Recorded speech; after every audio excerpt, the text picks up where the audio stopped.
And now, Fastened Like Nails with Dr. Mark Hamby.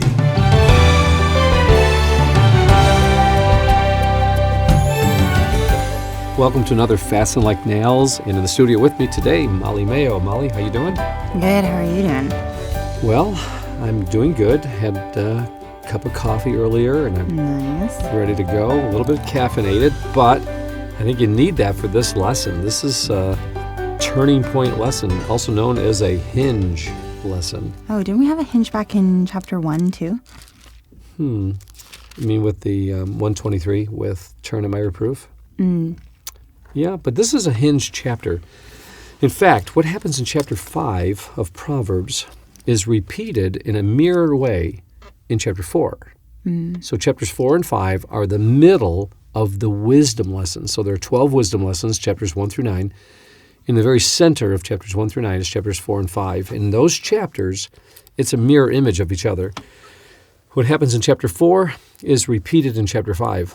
What happens in chapter 3 is repeated in chapter 6, and so on. So these proverbs are written in a way known as chiastically or chiastically. I would rather represent them in a framing. So Molly, for our listeners, let's describe for them what this hinge statement looks like. And so you've got the mother and father in the beginning. You've got the mother and father at the end. You've got the rival invitations of a father and the foolish peers next. And then at the very end, you've got rival invitations with Lady Wisdom and Mistress Folly. Then you've got, after that, you got wisdom's plea to the foolish and promises to the wise. And then down at the very bottom, moving your way up, you've got exactly the same thing. Wisdom's plea to the foolish and promises to the wise. So that's in chapter 8, and then that matches with chapter 1. So we're going to keep moving our way down till we get to the very center of chapters 4 and 5, which are the centerpiece of all of wisdom's lessons. And so the centerpiece, what happens in chapter 4 also happens in chapter 5. It's a mirror image, like I said. So I'm going to read some of the things that are happening in chapter 4. You read some of the things that are happening in chapter 5 so our audience can kind of get a feel of this amazing structure in how God wrote this. So in chapter 4, it starts off with, guard my commandments. And then in chapter 5, guard knowledge. Chapter 4, mark my words, bend your ear. 5, mark my wisdom, bend ear to understanding. Next, you've got health to those who find wisdom and understanding. Understanding or give your vitality and wealth to the cruel and foolish woman. Then after that, you've got exalt wisdom, she'll promote you. Molly, in the very end of chapter 4, you've got ponder the path of your feet, turn not to the left or the right. And then in chapter 5, she does not ponder the path of life, her ways wander aimlessly. Isn't that cool? So chapters 4 and 5, the centerpiece of the 12 lessons of wisdom, have this mirror image in the very center. And the reason for it is that the father wants to make sure that his son gets this, because this lesson is going to determine his future. And the lesson is sexual intimacy. It's the hardest of all the lessons because the son he's not heard of this lesson yet. This is his first time experience. And by the way, this is so important that the son hears this from his father before he hears it from his peers. Oh, yeah. Because if he hears it from his peers first, he's going to have a distorted view of one of the most beautiful parts of God's creation. And so what weight these words must have held, too, for Solomon's father to have told him. Because we talked last week about how hard it must have been, like, growing up for him. But then to hear this from David, like, that's crazy. Interesting. David had... he knew firsthand some of the effects of his own sin. And just think about our culture today. There's so much pornography out there, so much distortion of what God has created as to be extremely beautiful, pleasurable, and representation of what God gave as a gift to a husband and wife. And so what's happening in our culture today, even among our homeschool families, is that kids are so bombarded by sexual images, a distortion of that which is sacred. And what's extremely harmful is that because mom and dad have not had a plan, so here's the plan. This plan of how to teach your children all these lessons, this is the most amazing plan because in Proverbs chapter 5, the father is going to present sexual intimacy in an incredibly beautiful way.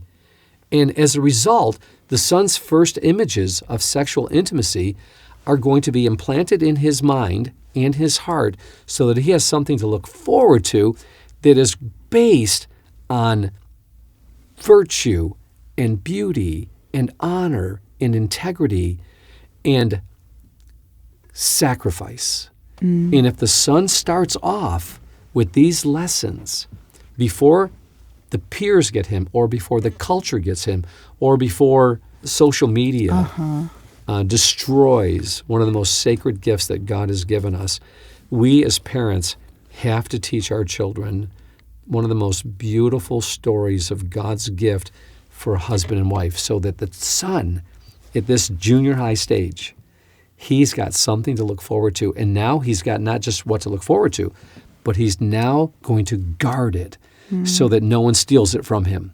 He is being given a sacred gift by his father, the images of true, godly, holy sexual intimacy.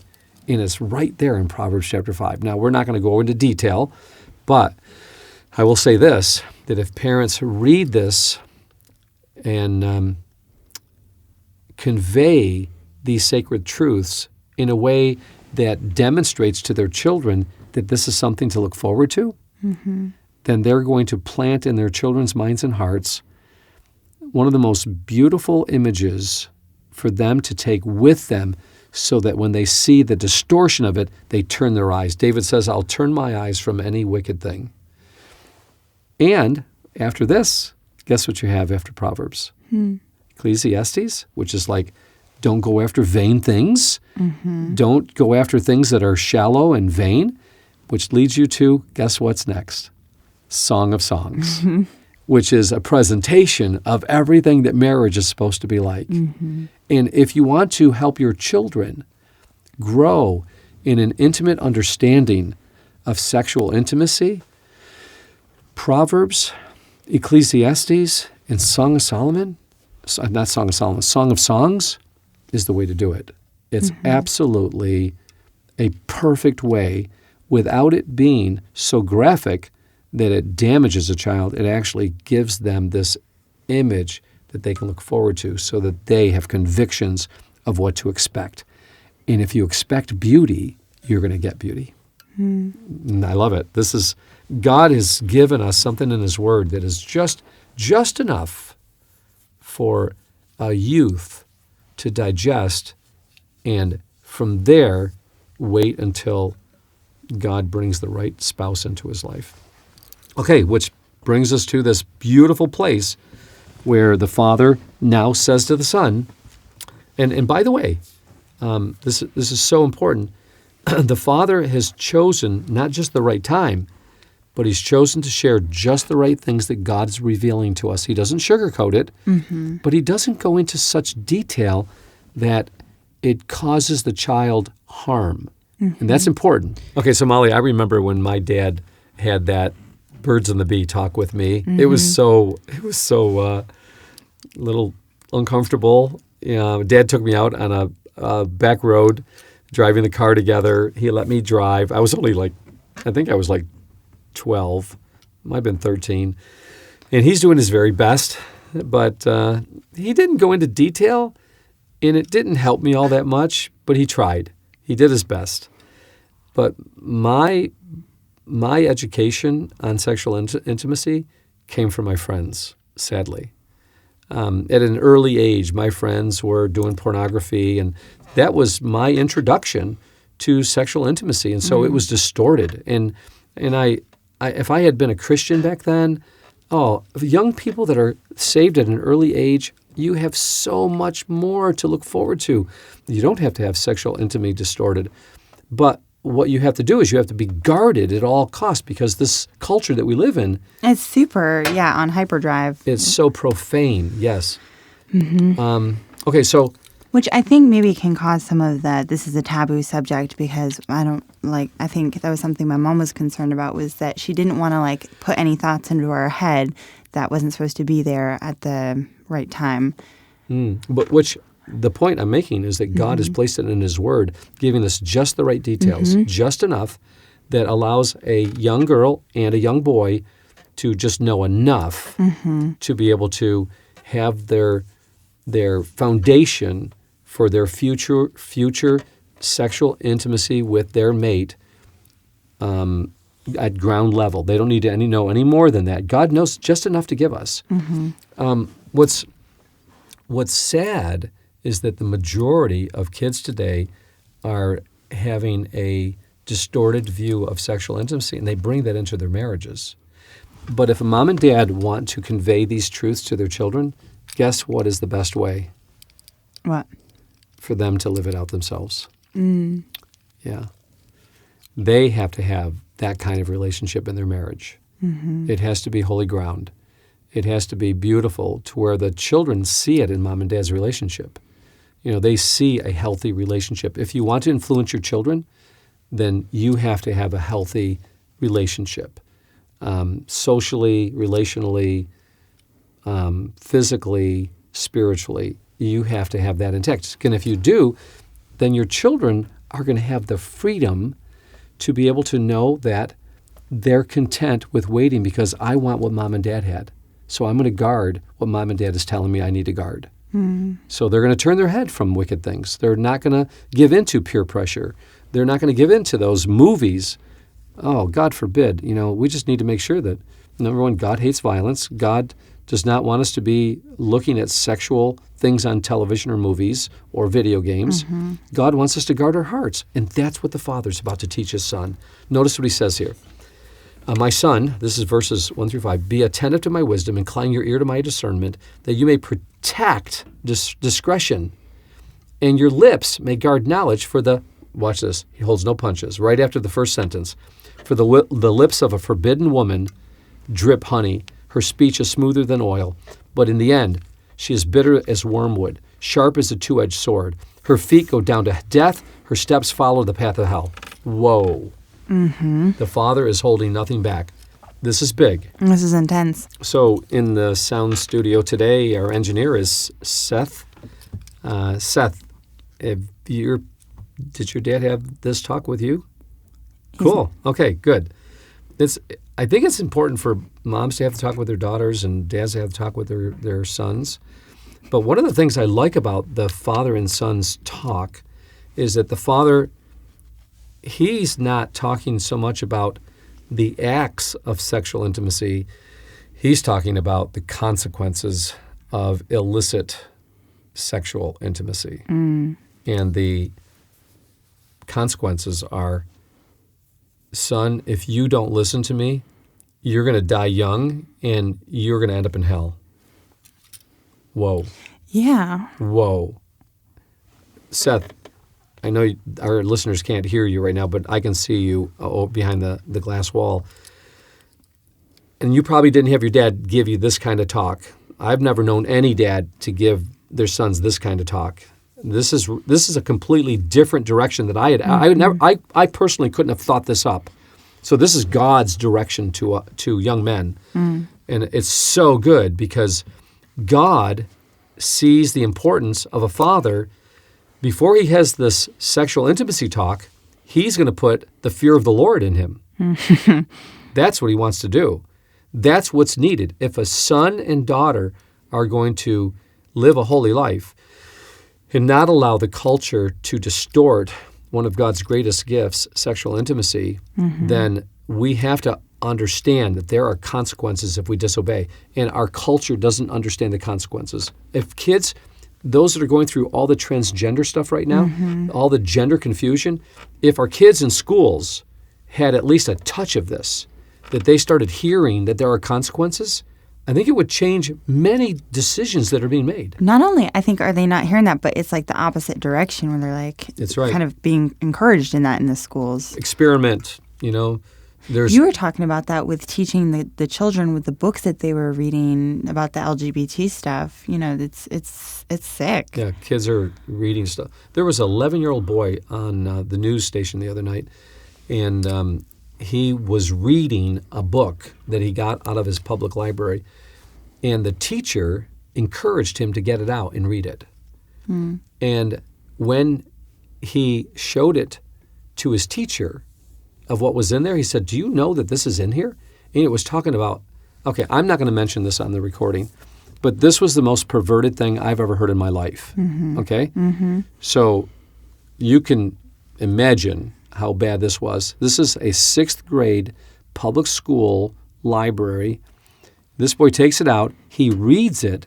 He's appalled, brings it to his teacher, and says to the teacher, "Do you know that this is in this book?" And the librarian says, "Yes. Now what you need to do is take it home and read this.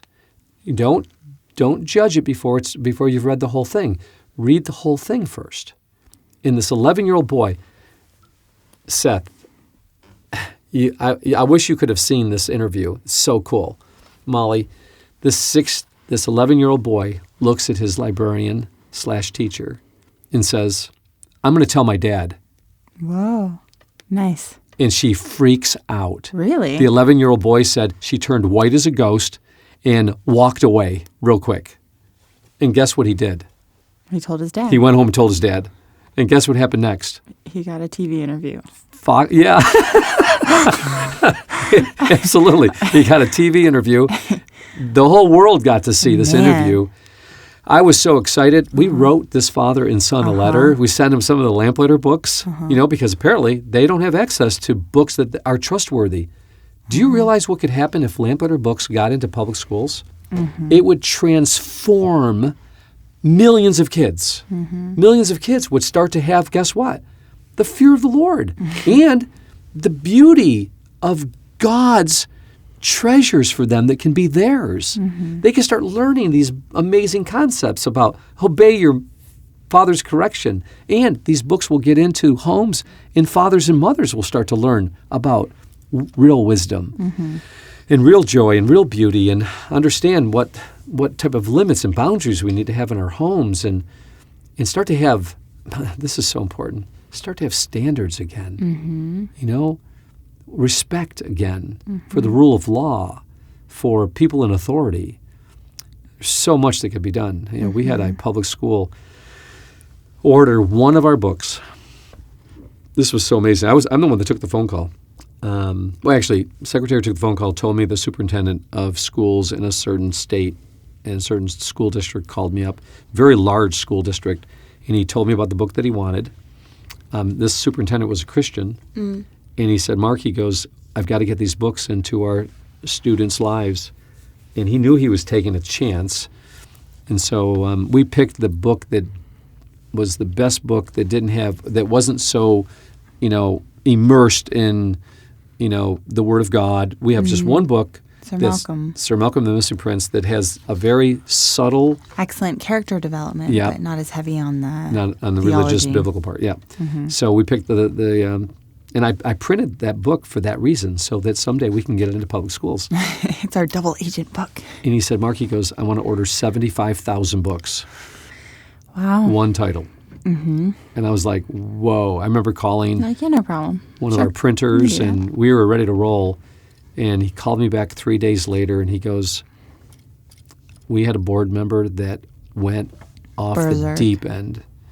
He goes, "He went to your website, saw your Christian values, and he made a big stink." Now, this was close to 7 years ago.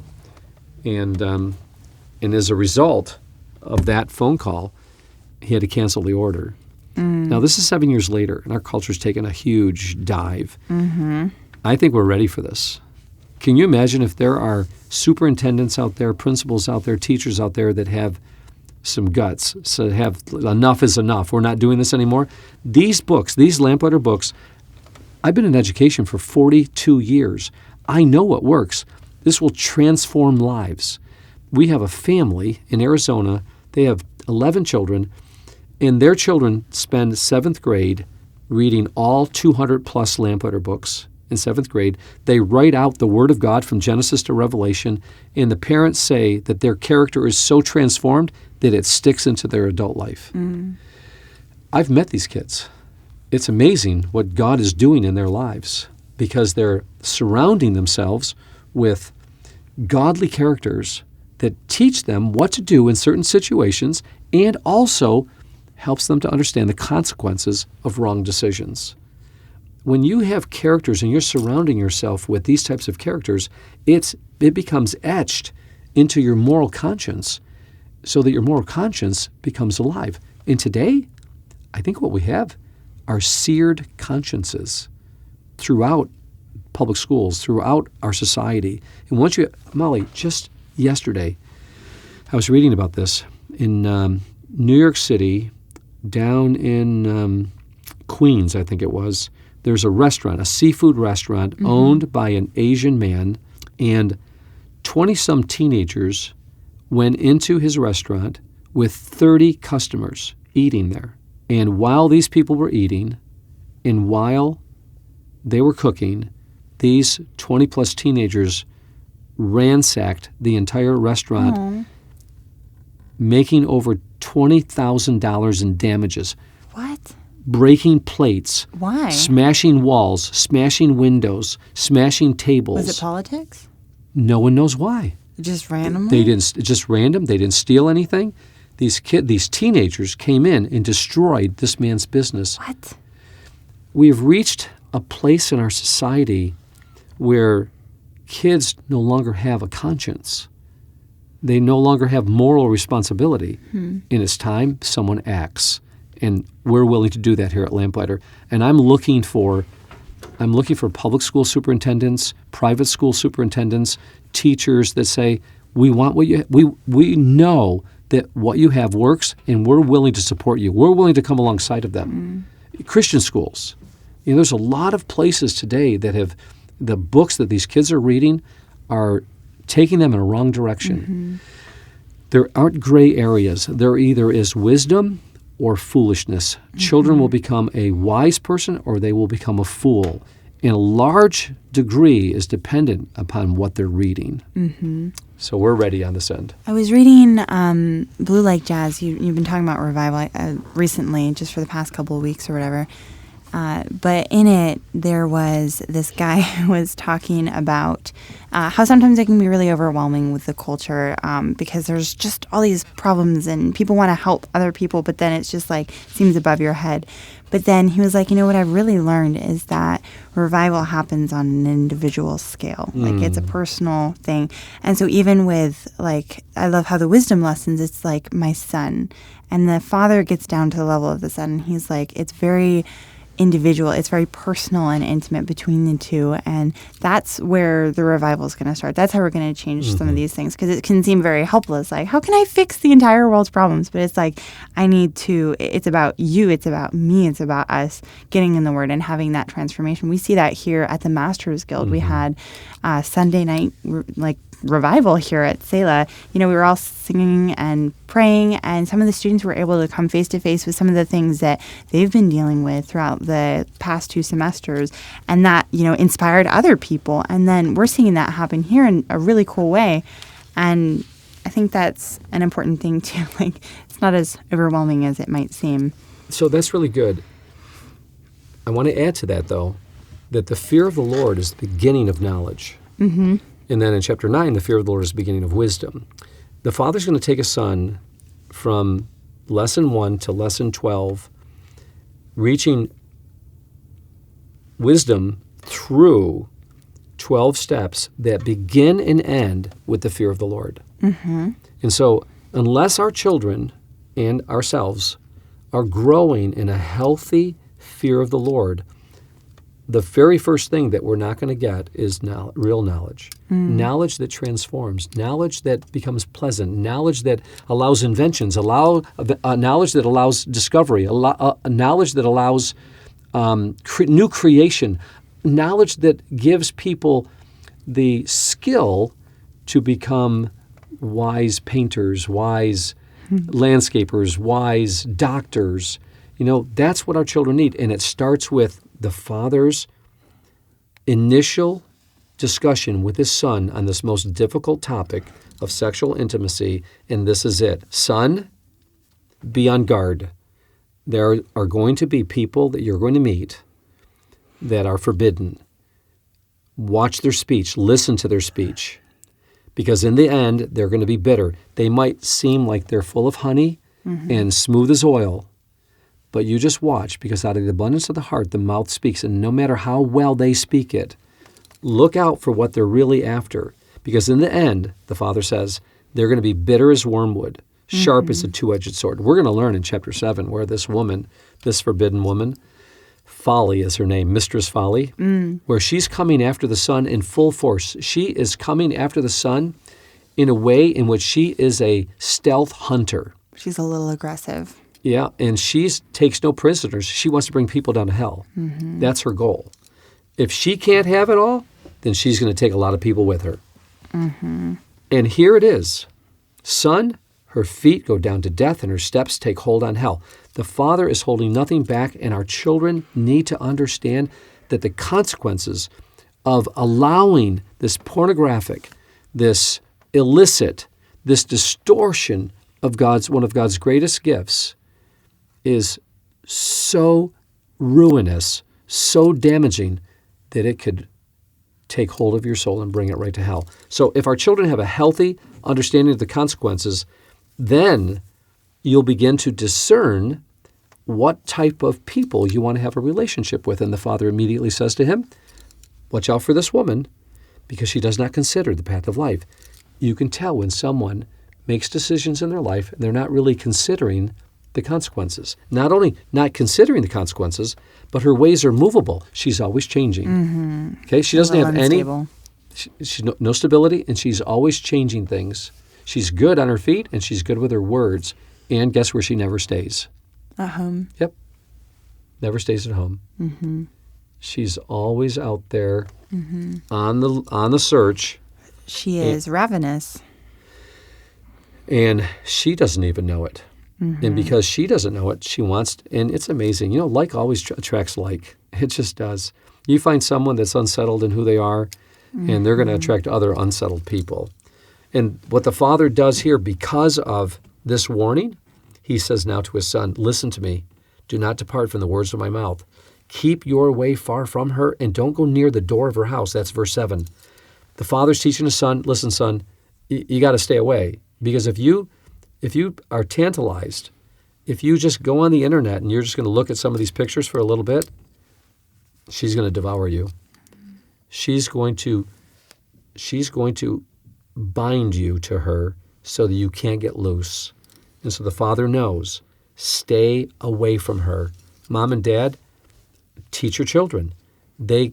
If they're involved, if they have access to all of these images on the internet, put whatever you have, whatever guards you have to put on there, but the children have to be the ones that are strong enough to make those decisions, to turn their eyes, to flee youthful lusts. And one of the ways that a child becomes strong by staying away from this stuff is by having the right friends. Flee youthful lusts. 2 Timothy chapter 2. Flee youthful lusts. But do what? Pursue. Follow after righteousness, faith, love, hope, and peace. With those who call upon the name of the Lord. Out of a pure heart. Yeah. Surround yourself with good friends who are constantly calling on the name of the Lord. And guess why? Because we're not strong enough. If one fall, the other will lift him up. Yes. And we continue to support one another, especially in the culture that we live in. And then the Father says something that, Molly, this next part is so amazing. I think this is one of my favorite parts. And it's so deep as well. Right after verse 7, the Father makes this warning clear. Not only stay away from her, not only stay away from her house, but he says this is what's going to cost if you go near. You're going to give your honor to others. The years that you have spent working hard are going to be given to the merciless. Your full strength is going to be given to strangers, which, by the way, the word strangers there is the word for an immoral person. Oh, interesting. Your hard work is going to be given to foreigners. Okay, so I'm like editing this blog post, and I was like, honor to others, years to the merciless, strength to strangers. Like, it's all going to an outside source, Yes. and there's this structure. I thought that was really interesting. Hard work to foreigners, which is another word for immoral character. That's crazy. Yep. So why is the last one different? It's not to anyone. Because the last one deals with what you are losing ultimately. Finally, he says this, you're going to groan and your flesh and your body are going to be consumed. You'll have nothing left to give. Nothing left. It's all gone. Isn't that amazing? Yeah. So here's what you lose. That's terrible. You lose your virtue, your vigor, your valor, your value, and your vitality. If you were in Mark's Proverbs class, that would be on a test. It's pretty amazing. The loss is irretrievable. It's monumental loss. And how many have gone in this direction? I say the majority. Mm-hmm. It seems to me like it's the majority of our young people. Men who are weak, they're in the workplace and they feel like they're not having their, needs met, in their marriage. And all of a sudden someone starts to give a little flattery, and next thing you know, that happens. Mm-hmm. But what they need to know, if men knew, deep down inside, and if women knew deep down inside, all that you've worked for, this is what you're going to lose. You're going to give your honor to others, your years to merciless people. They don't care. Your full strength to strangers. In fact, a lot of people give half their money to the lawyers. Full strength to strangers, hard work to foreigners, and then your flesh and body are going to be consumed. You lose your virtue, vigor, valor, value, and vitality. What an amazing loss. What a sad ending to someone's life. What a sad middle of someone's life. I can't imagine. Molly, I can't imagine. I'd rather God take me home early than to have this as something that is going to be talked about for generations to come in my family. I want my grandkids and my great-grandkids to know that Nana and Poppy, they stayed together for 50-plus years. Right now it's 40. We're going to be 45. 45 years. That's amazing. Isn't that crazy? Yeah. And I know I don't look more than 35 years old. So. Well, of course. But no, that's incredible. That I look that young. No, 45 years of marriage. Seth is shaking his head out there. Okay. Great loss. Mm-hmm. And if it ended there, I think that would be enough. But the father, he goes on and says, even if the son's immoral pleasures lasted a lifetime, let's say that he gets away with it, okay? He's got this, he's loving what's happening on the side, and his intimacy in marriages isn't there, but he's getting his needs met in all these other places. And then eventually he succumbs to the temptations. This is what the father tells him. And you say, I hated correction, and my heart despised reproof. I did not listen to the voice of my teachers or incline my ear to my instructors. I am at the brink of utter ruin in the assembled congregation. Those who seem to get away with it, they're still in church. They're still deacons. They're still pastors. They're still youth pastors. Everything looks good on the outside. But inside, something's wrong. I think in a lot of situations like this, there legalistic can be churches. Legalistic churches that, it's very easy to hide things there because you look great on the outside. We saw it in our church. Yeah. And then, it's common. I'm young, but I've seen you kind of go to that environment and then a lot will come out of that there was an affair here or an affair there. A lot of that comes from, that Jesus was talking to the Pharisees and he literally addressed divorce and remarriage. We were talking about, they were kind of using the women there and how there needed to be that protection. But then that was with the people who were the most seemingly religious. They looked great, but then they were like, okay, I can do whatever I want on the side because I'm doing good. I'm showing up to church and I'm tithing and everyone loves me, whatever. But it wasn't real. It wasn't that genuine transparency. I am a broken, messed up person and I'm struggling right now. There's that difference. Notice in here though, that the father brings, after this warning about losing all these things, he brings this warning for those that are hiding behind their sin in the midst of the congregation. Okay? The warning is this. For those that are not involved in this kind of sin and those that are, he says again, how I hated correction and my heart despised reproof. He understands the reason he's in the assembly of the great congregation living in his sin is because he's hated correction. He does not like to be corrected. Who likes to be corrected? Nobody. Until you reach a point where you become wise, you recognize that as iron sharpens iron, you start inviting correction into your life. And when that happens, you become wiser and wiser and wiser because the foundation of wisdom is correction and humility. And so this person here, the father is telling the son that if you get to the place where you're hiding behind your sin in the congregation, in the midst of everything, and you're still hiding it, then the reason for it is because you hated correction and your heart despised reproof. You did not listen to the voice of your teachers.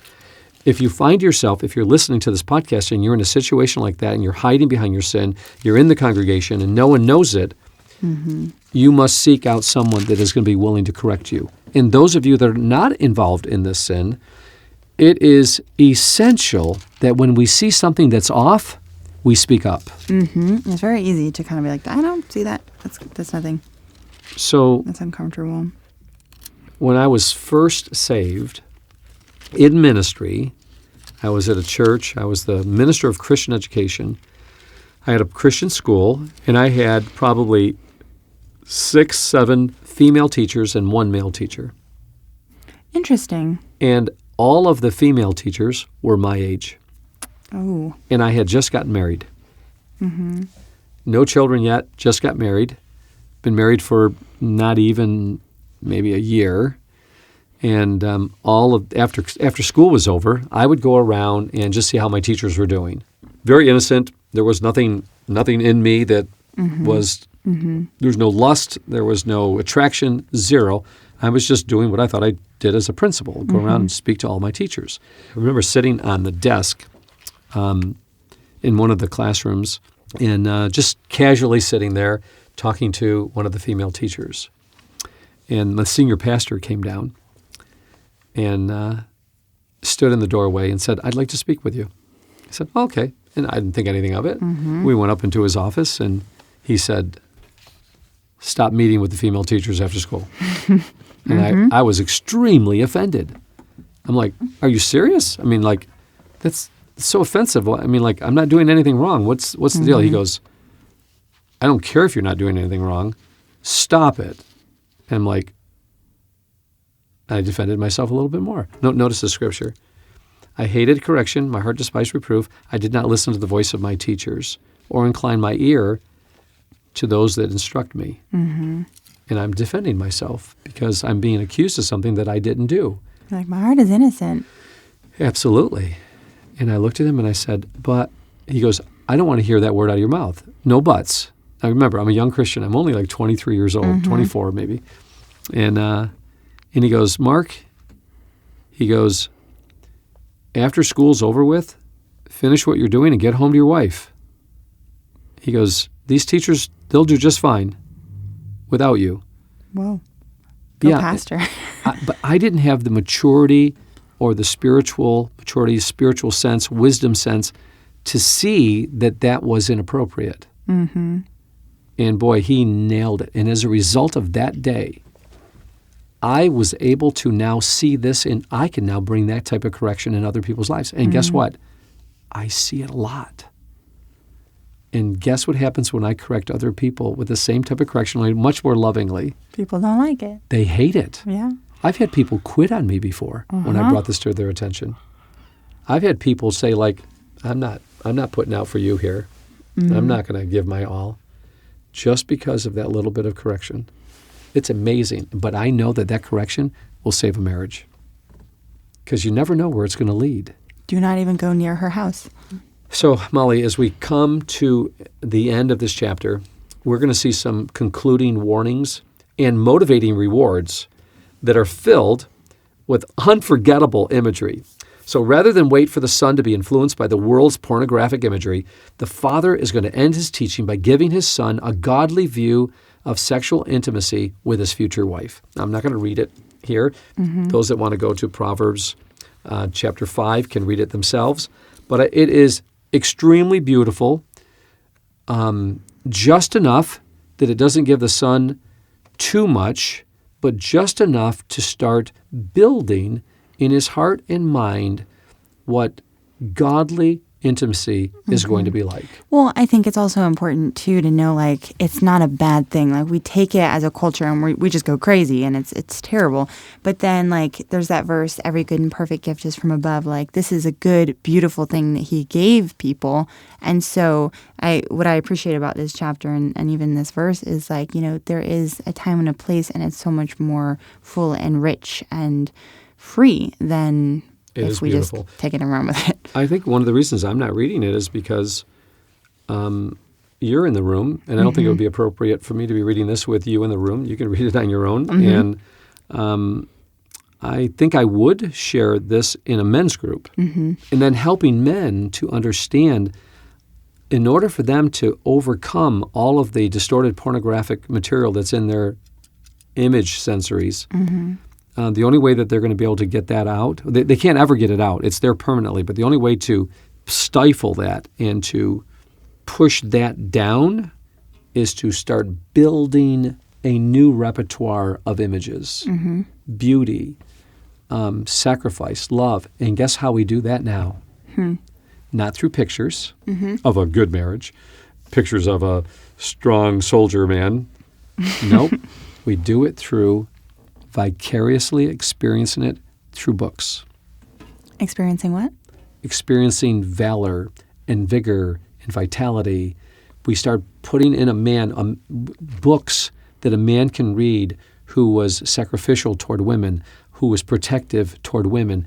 We start building in his life some of the biographies, some of the Lamplighter books, Sir Knight of the Splendid Way, right? Where the knight is being valiant. The book Ishmael. You know, the book Lost Clue. Men, if you want to read a book that will bring the right images of what a true man is like, read The Lost Clue. Read Ishmael. Two of my all-time favorite books. Read Sir Knight of the Splendid Way. Listen to the audio drama.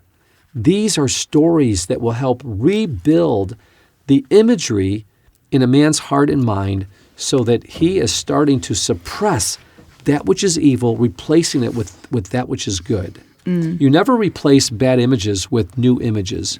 You replace it with new thoughts. And so that's why reading is so essential. And so after the father gives his son this initial imagery of sexual intimacy, the beauty of it, right after that, he says to his son, I love this, son, I want you to be intoxicated with the wife of your youth at all times. Is that beautiful or what? That's really... I love it, to be intoxicated. I remember saying one time I was going to a seminar, and I got up there and I said to the people, I said, everybody, I got a confession to make. I'm intoxicated. and you should have seen the crowd. They were like, what? You know, that like a lot of people. You're drunk. A lot of people knew me. And I said, yeah, it's real. I am standing here intoxicated. And, you know, and people that really knew me well, they're going like, yeah. You're like, why is he what's the saying punchline? And I looked over, and Debbie was in the audience. And I said, Debbie, would you please stand? And Debbie looked at me and she goes, shakes her head, she goes, no. I said, okay, everybody, she's down there, trust me. I said, I'm intoxicated with the love of the wife of my youth. You know, it didn't go over real well. Debbie looked at me, she goes, you ever do that again? I never did it again. But lovely idea. I wanted to convey the point, though, in Proverbs chapter 5. Real sexual intimacy, real love is like intoxication in a wonderful way. You're giddy. You're full of joy. You're full of laughter. It's euphoric. That's how God's created it. And guess what? Guess what it is supposed to help you to look forward to? A relationship with God. It's supposed to be like that. It's supposed to be overwhelmingly filled with so much joy that just it leaves you kind of like stargazing. You know, you're like, wow, did I just meet with God or what? Only God. And that's what you say afterwards. Only God. Only God could have done this. Only God could have thought that up. So the father comes to the end here and wants to help his son understand that he's not going to just let this go with this positive imagery. He is going to drive this lesson home, and he says this, "Son, why then? I've given you something to look forward to. I've given you a beautiful imagery of sexual intimacy. I've also helped you to understand what it's like. It's like you need to be intoxicated with the wife of your youth, not drinking alcohol, but be intoxicated with love, drinking up love in your life and enjoying that person to the fullest. Get over yourself and start to love somebody more than yourself. Love your wife like your own body.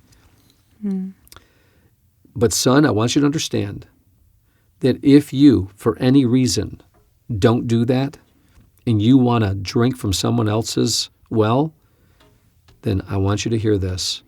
Son, why should you be intoxicated with a forbidden woman and embrace the bosom of an adulteress?" And then he says this in closing. "A man's ways are before the eyes of the Lord, and he ponders all his paths. The iniquities of a wicked man ensnares him, and he is held fast with the cords of sin." This is so important. This closing statement says this. He's reminding his son that if he lets his guard down, there will be no escape from the loose woman. Neither will there be any escape from God. It's like, whoa, what an amazing almost ending. This whole thing started with, do you remember? Correction. And he ends it with this last verse. "Why, son, should you die for the lack of correction? And why should you be led astray with the greatness of folly?" The father ends this, once again, with a choice. Will you be a wise person or will you be a fool? It's your choice. Wisdom or folly. And it starts with a father's correction and a mother's reinforcement of that correction with her teaching. Most important, mom and dad living out these truths themselves. And that is lesson number 7 of wisdom. Thanks for listening. God bless. You've been listening to Fastened Like Nails, a presentation of Lamplighter Ministries. Our mission is to make ready a people prepared for the Lord by building Christlike character, one story at a time. To learn more about our family collection of rare books, dramatic audios, or guild programs, visit lamplighter.net. To hear more podcasts, search for Fastened Like Nails wherever you listen to podcasts. If you have a question you would like to submit for the Lamplighter team, visit fastenedlikenails.net and fill out the form. That's fastenedlikenails.net.